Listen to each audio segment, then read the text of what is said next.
Alright everybody, welcome back into Cherry Picking. Today's video, buy low, sell high week 7. We're focusing on defensemen today. Haven't done a ton of them in these videos. I had one last week in Condre Miller. I had a goalie specific buy low, sell high the other week, and now it's time for defensemen. So 3 guys to buy low on and 3 guys to sell high on. Video, as always, presented by FanDuel Canada, official sportsbook partner of the NHL. No games on Thursday today, but massive slate tomorrow and Friday, games starting really early on in the day, and then Saturday and Sunday, some solid slates as well. So be sure to download the FanDuel Canada app before the weekend. Let's get into today's video. All right, so the first guy we're going to be selling high on, I talked about him in the fantasy hockey mailbag, but I'm just going to reiterate it. If you missed it, Erik Gustaffson on the New York Rangers, the 43rd ranked fantasy hockey defenseman right now, according to Yahoo Fantasy Scoring. So he's been playing really solid, but one of the biggest kind of asterisks around this right now is that Adam Fox is on LTIR, should be coming off or is allowed to come off in about a week and a half, is traveling with the team on this Rangers road trip that they're on right now. He won't play, but it's definitely a better sign that he's traveling with the team and should be able to come back when he's allowed to come off the LTIR designation there. But Gustafson's been playing great. You got to give him the credit there.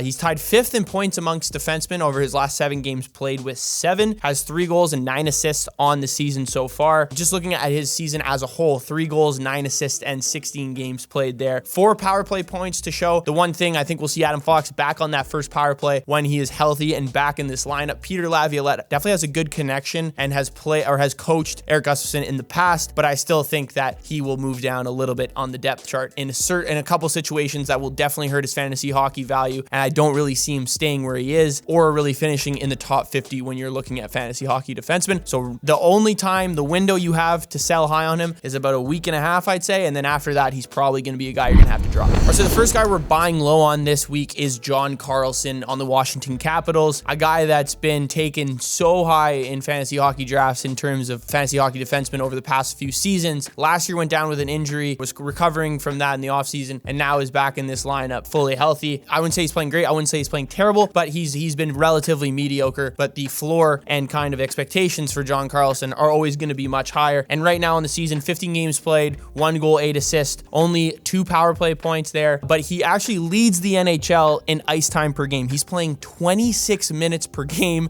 So they're really relying on John Carlson to do the absolute most for this Washington Capitals team. He's playing alongside Rasmus Sandin. And when you look at the other defensemen on this Capitals team, it totally makes sense why he's playing 26 minutes per game. You know, you have Trevor Van Riemsdyk, Martin Ferravari. It's just not a ton of guys that instill a ton of confidence in your lineup. So it makes sense that he's playing this much. Plays on the first power play, gets some time on the penalty kill as well. Essentially plays in all different situations. And right now, he's actually top 12 amongst defensemen when you're looking at expected goals for, but only 1 goal to show for it. I think this Washington offense is going to start to get going here. It obviously started off a little slow with the Backstrom news, some guys coming back from injury, new players in this lineup. Ovechkin not really scoring right now, but I think things will start to turn around for this team and they'll look to kind of maybe rely on their offense a little bit more as this season gets going. John Carlson going to be a focal point of that offense, will have a ton of assists and definitely net a couple goals as well. All right, so another guy we're going to be selling high on is Oliver Ekman-Larsson on the Florida Panthers. Through 18 games played, this guy has been awesome. 11 points, 5 goals, 5 power play points, a couple power play goals in that as well. Playing 23 minutes per game on the ice, but here's the biggest kind of asterisk as well that goes with this one. Currently the 28th ranked fantasy hockey defenseman, but that number is going to slide significantly now that Brandon Montour and Aaron Ekblad are back in the lineup. Both have played 2 games, and as I mentioned, Oliver Ekman-Larsson was playing 23 to 24 minutes per game. The last 2 games with Montour and Ekblad back in, he played 18 minutes against Anaheim and just under 19 minutes against Edmonton. So obviously Paul Maurice has really no choice but to play the Montour and Ekblad a little bit more. Brandon Montour at 73 points last year, definitely going to be a guy Paul Maurice is going to rely on, and he was awesome in the playoffs as well. So we might see Ekman-Larsson stay on that first power play. It seems like Montour and Ekman-Larsson will stay on the point for that power play, but if he starts to waver off a little bit or the power play starts to maybe digress or regress a little bit, I think that it'll be a tough scenario to keep Oliver Ekman-Larsson on your fantasy hockey team, especially considering he doesn't really do much in the other categories like hits and block shots, even shots on goal now that Montour and Ekblad are back. So same kind of deal with Erik Gustaffson. You're probably going to have about a week window between people realizing, oh shit, these 2 guys are back, and Ekman-Larsson's role has significantly decreased. So get rid of Oliver Ekman-Larsson when you can. All right, so another guy we're going to be buying low on, another guy that's really dealt with injuries throughout the course of the last 3-4 years that hasn't allowed him to play a full season, but he had a little bit of an injury scare at the beginning of the year, but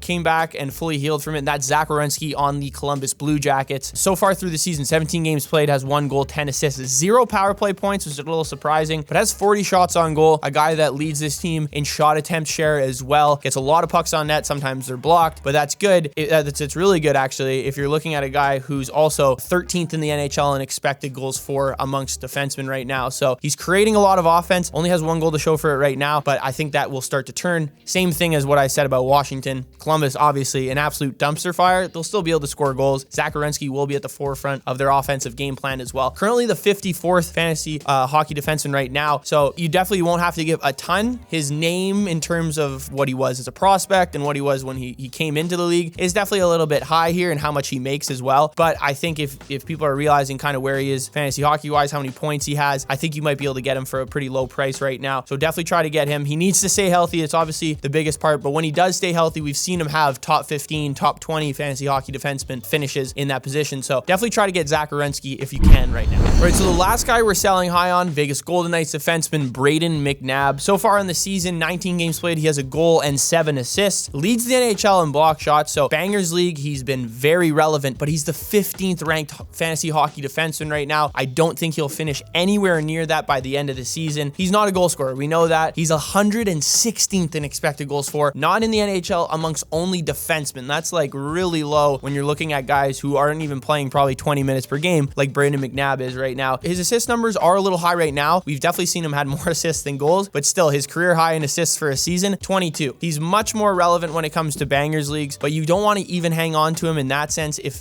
that's all he does. Like, you want to have a little bit of mix of the two. The guy we're going to be buying low on in the next player is someone I think you can actually try and trade 1-for-1 at this spot, because I think you will be able to, considering where McNabb is ranked amongst defensemen right now. But the one kind of staggering thing that stands out to me, Brayden McNabb, he's been in the league for 10 plus years, has never finished better than 60th at the position. So that is definitely a red flag. Even if you're in a Bangers league, I would definitely try to trade Brayden McNabb, as he's still and continues to be a top 20 fantasy hockey defenseman. All right, so the last guy we're talking about in this video, Ekman-Larsson on the Seattle Kraken. Time to buy low on him, and I know I sound like a little bit of a hypocrite because I think the first week of the season I told you to sell high on him or to even drop him, and I think that was a mistake just because where the Seattle team was. But looking at his numbers now that we have a much bigger sample size, he's played 20 games. I think this is a guy that could end up having a very solid year, not only in Bangers leagues, but also offensively as well. 20 games played so far, he has 0 goals. That's obviously a little bit of a red flag, but he has 3 assists, 35 shots on goal is pretty solid. That's 5 less than Werenski, who's supposed to be an offensive defenseman. Ekman-Larsson's supposed to be the stay-at-home defenseman. He has 42 blocks on the season and 42 hits. So he's top 10 in hits, top 20 in blocks, and he's actually top 10 in expected goals for. He's 9th in expected goals for amongst defensemen right now. That is a number I was very surprised to see. And he's currently the 96th best fantasy hockey defenseman when you're looking at Yahoo Fantasy scoring. So definitely a lot lower than we've seen even Ekman-Larsson was last year when the Seattle team started to play a lot better. The ice time number I think is really important here as well, playing about 24 minutes per game. Doesn't play on the power play like Brayden McNabb, but does have a vital role on this penalty kill. If Seattle's offense starts to pick it up, we've seen them more recently start to score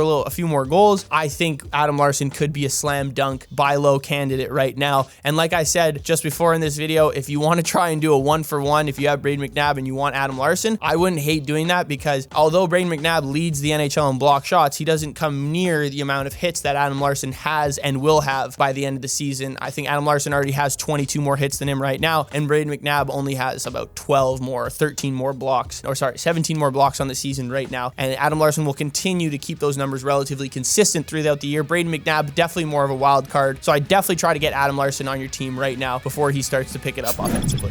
All right, thank you guys for tuning in. Let me know what you thought of buy low, sell high defensemen. Be sure to like, comment, and subscribe. Download that FanDuel Canada app before the weekend starts so you can bet on this massive slate of NHL games. And I'll see you guys in the next video for the weekend preview.